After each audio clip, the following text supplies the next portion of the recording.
Joining me in studio now is Regina Police Chief Evan Bray. Chief, would you think it would be helpful to have a province-wide amnesty, or is it better to focus on an urban centre first? Well, I think what we're going to see is proof whether or not the next 2 weeks does make a difference and has some impact in our community.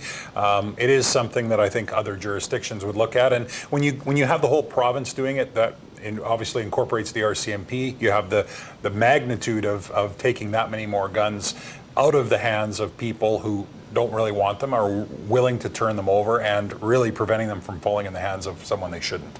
What markers of success are you looking for to determine what you'll do next with regards to the information, and then maybe whether you would do it again or try and expand it further? Well, I think we'll see how these 2 weeks go. We had a couple of guns turned in prior to today.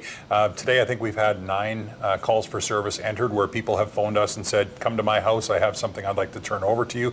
We send out a couple of officers and they do that. So, already today we're coming up to a dozen guns since we've started this program.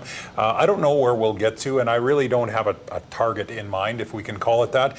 I think, knowing that these guns are not going to fall into the wrong hands is success. And knowing that just by talking about it, we are increasing awareness, we're increasing people's ability to understand that they need to have the ability to possess the firearm, store it safely, all of those things. That awareness helps us too. If people are storing their guns safely in their homes, less likely to be stolen if their house was broken into, for example.